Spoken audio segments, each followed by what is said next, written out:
विचार वटांदरे आपस च होए माहौल, क्योंकि मैं तो एक पंजाब दे प्रतिनिधि तौर ते उत्थे बैठदा और मैं जे कोई प्रपोजल इदां दी हुंदी है जिहदा पंजाब नूं फायदा हुंदा होवे। क्या आप जानते हैं कि पंजाब के मुख्यमंत्री भगवंत मान ने किसानों के हितों के खिलाफ कौन सी चाल चली है? क्या आप जानते हैं कि उन्होंने कैसे केंद्र सरकार के साथ बातचीत को असफल बनाने के लिए किसानों का वकील बनकर अपना राजनीतिक फायदा उठाया है? और क्या आप ये भी जानते हैं कि उन्होंने कैसे किसानों को धोखा दिया है, जबकि वे उनके लिए एमएसपी और कर्ज माफी का वादा करते हैं? अगर आप इन सवालों के जवाब जानना चाहते हैं तो आपको ये वीडियो अंत तक देखना चाहिए, जिसमें हम आपको बताएंगे कि कैसे कथित तौर पर भगवंत मान ने किसानों की आवाज को दबाने के लिए अपनी सत्ता का दुरुपयोग किया है। नमस्कार, आप देख रहे हैं एयर न्यूज और मैं हूं आपके साथ तनु शर्मा। आज का विषय जुड़ा है पंजाब और भारत के राजनीतिक और सामाजिक दृश्य को हिला देने वाले एक ऐसे आंदोलन से जिसमें मोदी सरकार के पसीने छुटा दिए हैं।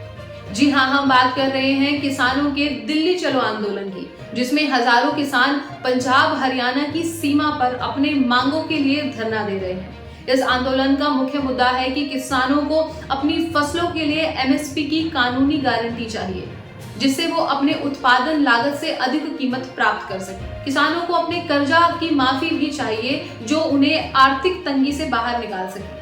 केंद्र सरकार ने इन मांगों को लेकर किसान नेताओं के साथ 4 दौर की बातचीत की है, लेकिन अब तक कोई समाधान नहीं निकला है।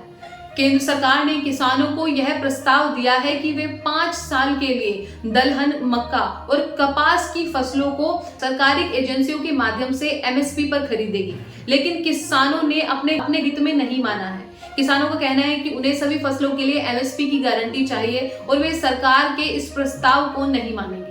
इसलिए उन्होंने दिल्ली चलो आंदोलन को जारी रखने का फैसला किया है और बुधवार को दिल्ली की ओर बढ़ने की तैयारी करेंगे। इस बीच पंजाब के मुख्यमंत्री भगवंत मान पर विपक्ष के तीखे हमले हो रहे हैं। विपक्ष का आरोप है कि भगवंत मान ने किसानों का वकील बनकर बातचीत को बिगाड़ा है और अपने राजनीतिक फायदे के लिए किसानों को धोखा दिया है। विपक्ष के नेता सुनील जाखड़ ने कहा है कि भगवंत मान ने अपना वादा तोड़ा है, जिसमें उन्होंने कहा था कि वे अपनी सरकार बनाने के 5 मिनट के भीतर किसानों को एमएसपी दिलवा देंगे, लेकिन उन्होंने ना तो एमएसपी का कानून बनाया और ना ही किसानों को बाढ़ के नुकसान का मुआवजा दिया।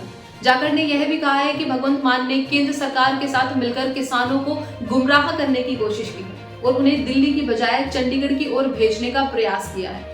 जाखड़ के अलावा अन्य विपक्षी दलों के नेताओं ने भी भगवंत मान को निशाने पर लिया है। सुखबीर सिंह बादल ने भी कहा है कि भगवंत मान ने किसानों के साथ धोखा किया है और उन्हें अपने वोट बैंक के रूप में इस्तेमाल किया है। कांग्रेस के नेता रणदीप सुरजेवाला ने कहा कि भगवंत मान ने किसानों के मुद्दे को अपने फायदे के लिए उठाया है और उन्हें अपनी असफल सरकार के खिलाफ आवाज उठाने से रोकने की कोशिश की है।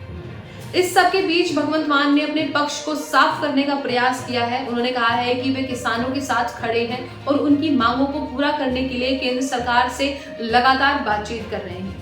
उन्होंने कहा है कि वे किसानों को एमएसपी की गारंटी देने के लिए एक कानून बनाने की बात कर रहे हैं, लेकिन इसके लिए उन्हें केंद्र सरकार का सहयोग चाहिए। उन्होंने कहा है कि किसानों को बाढ़ के नुकसान का मुआवजा देने के लिए भी प्रयास कर रहे हैं, लेकिन उन्हें केंद्र सरकार से कोई मदद नहीं मिल रही है। उन्होंने कहा है कि वे किसानों को चंडीगढ़ या दिल्ली की ओर नहीं भेज रहे हैं, बल्कि उन्हें अपने अधिकारों के लिए लड़ने का समर्थन कर रहे हैं। उन्होंने कहा है कि वे विपक्ष के आरोपों से नहीं डरते हैं और उन्हें अपने काम से ज्यादा फर्क नहीं पड़ता है। इस प्रकार हमने आपको बताया है कि कैसे पंजाब के मुख्यमंत्री भगवंत मान ने किसानों की बातचीत को बिगाड़ा है और उनके हितों के खिलाफ कौन सी चाल चली।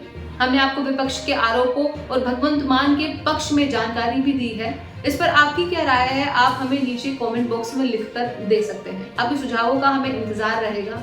इसके साथ ही मैं तनु शर्मा आपसे विदा लेती हूँ। फिर मिलती हूँ एक नई अपडेट के साथ। तब तक के लिए आप देखते रहिए एयर न्यूज। नमस्कार।